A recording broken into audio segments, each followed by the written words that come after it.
disampaikan. Pembuktiannya apa aja nih Pak yang mau dibawa? Ya, terima kasih rekan-rekan sekalian.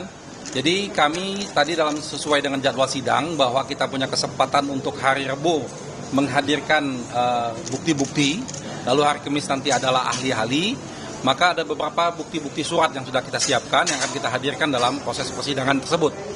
Termasuk salah satunya dari sekian banyak bukti-bukti itu adalah surat penunjukan pengacara oleh pihak kejaksaan.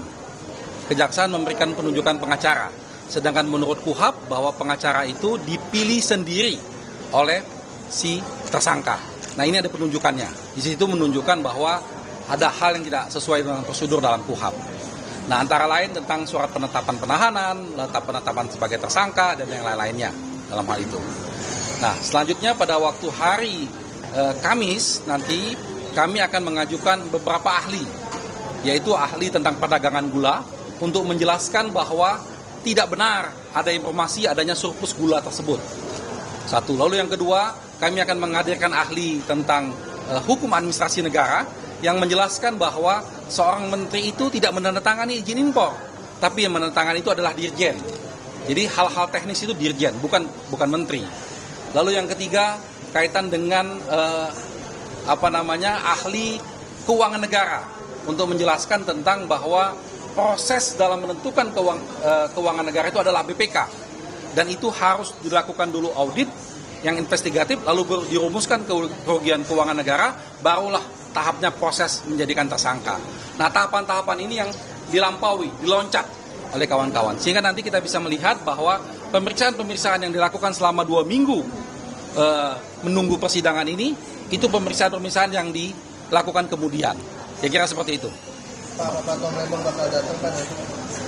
Ya, tadi sudah didengar, kami sudah meminta untuk Pak Tom Lembong hadir ya dalam persidangan, tapi kita diminta untuk koordinasi dengan pihak kejaksaan. Hari ini juga kami akan membuat surat kepada pihak kejaksaan, dan semoga kita tunggu kejaksaan mengizinkan untuk dihadirkan Pak Tom Lembong dalam persidangan ini. Karena penting sekali kehadiran beliau, karena beliau yang mengetahui langsung pada waktu proses dia diperiksa. Waktu itu kita semua tidak ada, yang hadir hanya Pak Tom Lembong sendirian. Ya. Tapi sampai sejauh ini sudah dapat penjelasan nggak Pak dari kejaksaan kenapa ini pengacara dari mereka bukan dari... Nanti akan dijelaskan dalam proses persidangan tentunya, karena kalau kami tidak pernah dapat penjelasan, dan kita juga sama-sama ketahui secara publik juga tidak pernah dijelaskan. Kita tunggu dalam persidangan nanti. Ya. Pak Tom Lembong pernah menjelaskan kenapa dia harus didampingi pengacara dari kejaksaan nggak Pak? Pernah. Pada waktu itu peristiwanya itu Pak Tom Lembong itu diperiksa sebagai saksi, dipanggil sebagai saksi. Beliau dipanggil sebagai saksi, sampai sore diperiksa, stop, sekian jam tidak ada kegiatan, didiamkan, lalu dipanggil lagi malamnya, karena masih mau nunggu di sana, tidak boleh keluar kemana-mana, lalu dikatakan bahwa dia menjadi tersangka dan dia akan ditahan. Tentunya mentalnya down kan pada waktu itu, dan sudah langsung disodorkan penasihat hukum, sehingga tidak sempat lagi berpikir, tidak dikasih kesempatan menghubungi keluarga maupun penasihat hukumnya. Ini melanggar KUHAP. Ini melanggar KUHAP. Pak Tom sudah 20 hari bukannya ditahan? Ya, sudah diperpanjang. Ya, diperpanjang. Terkait dengan 2 alat bukti Pak, itu suatu keharusan dari penyidik untuk kuasa hukum, ataukah mungkin itu hanya faktor waktu aja yang untuk membuktikan? Nih, Pak Dodi bisa jelaskan.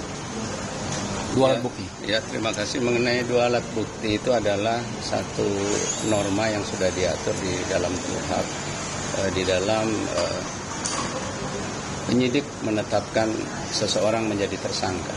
Jadi ketentuan tersebut adalah merupakan suatu kewajiban yang mandatori yang harus dipenuhi sebelum seseorang ditetapkan menjadi tersangka.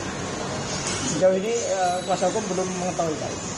Sampai sejauh ini kami belum melihat, terutama mengenai unsur kerugian negara sebagai unsur terpenting di dalam tindak pidana korupsi, sesuai dengan putusan Mahkamah Konstitusi bahwa kerugian negara ya, setelah pasca putusan Mahkamah Konstitusi harus merupakan kerugian negara yang aktual ya, terukur dan sudah memenuhi mengenai ketentuan penghitungan kerugian negara sebagaimana diatur dalam undang-undang, yaitu Badan Pemeriksa Keuangan sebagai pihak yang berwenang menetapkan adanya kerugian negara. Nah, sampai saat ini kami penasihat hukum belum melihat mengenai adanya bukti yang menunjukkan adanya kerugian negara. Tapi dari kejaksaan sudah menyatakan kan sudah memeriksa banyak ahli dan pembuktian, jadi 2 alat bukti yang diajukan sama Jaksa Agung sudah sah menetapkan dia sebagai tersangka. Ya, sebagaimana dijelaskan dalam putusan Mahkamah Konstitusi bahwa pasal 2, pasal 3 itu adalah baru bisa dikatakan adanya suatu perbuatan melawan hukum dalam tindak pidana korupsi apabila ada unsur kerugian negara. Jadi unsur kerugian negara adalah merupakan salah satu bukti permulaan terpenting yang harus ada. Bukti yang lainnya bisa surat, bisa saksi, bisa ahli. Tetapi bukti adanya kerugian negara itu sesuatu yang mandatori untuk dikatakan adanya bukti permulaan tindak pidana korupsi. Jadi bukti yang diajukan oleh Jaksa Agung untuk menetapkan Tom sebagai tersangka itu tidak sah?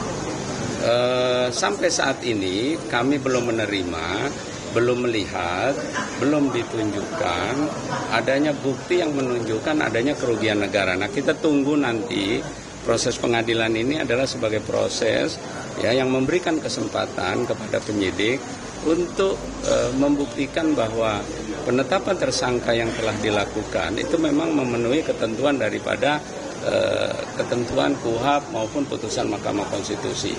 Ya, dan diingat bahwa tanggal pemeriksaannya segala sesuatu setelah Pak Tom ditetapkan sebagai tersangka dan ditahan, kalau selanjutnya baru dilakukan pemeriksaan, maka penetapan tersangkanya tetap tidak sah. Karena itu kan sudah mundur berarti. Kan ini pemahamannya bahwa menetapkan tersangka minimal 2 alat bukti. Jadi sebelum ditetapkan sebagai tersangka. Nanti kita lihat tanggal-tanggalnya. Karena kan kita dengar kemarin kan setelah kami mengajukan pra peradilan, lalu ada beberapa yang diperiksa. Ada sekjen, ada dirjen. Itu artinya diperiksanya setelah Pak Tom sebagai tersangka, bukan sebelum. Gitu. Ini juga kita akan lihat nanti persidangan. Ya? Bakal menghadirkan 40 saksi ahli dari 40? 55. Enggak, yang Kejagung tanggapannya gimana? 4 tadi katanya. 4. Dia akan ngajukan ahli 4 dia. Kalau 40 gawat juga kita. Abang ini kan menjadi sorotan dan Komisi 3 DPR ini kemarin sidang dengan Kejagung ini Komisi 3 juga menyoroti kasus ini. Masuk juga namanya. Ya, kita melihat ini satu hal yang ya baik ya. Artinya sekarang Komisi 3 telah melaksanakan fungsinya untuk supaya, karena ini kan pertanyaan publik. Mereka cerminan dari masyarakat yang selama ini bertanya-tanya. Nah, ternyata dalam persidangan di Komisi 3 pun pihak kejaksaan tidak bisa menjelaskan secara detail kemarin itu. Jaksa Agung hanya mengatakan bahwa ini bukan politik. Tapi hal-hal yang lebih detailnya tidak bisa dijelaskan. Bahkan katanya akan diadakan sidang tertutup. Tapi sampai kapan dan itu kita juga tidak tahu. Apakah betul ada atau tidak juga tidak tahu. Artinya betul bahwa saat ini masyarakat kita betul-betul ingin dilakukan pemeriksaan ini secara transparan. Terbuka saja. Terbuka saja. Jangan ada kesan ini ditutup-tutupin. Supaya kita bisa menilai apakah betul yang dimaksud oleh rekan saya tadi Pak Dodi sudah terpenuhi atau tidak. Kalau memang sudah terpenuhi, ya kita akan ikutin jalan proses persidangan seperti biasa. Tapi kalau tidak terpenuhi, ya dihentikan sampai di sini. Supaya jangan sampai berlanjut-lanjut. Dan ini jangan mengena kepada orang-orang yang lainnya. Ya? Oke, terima kasih.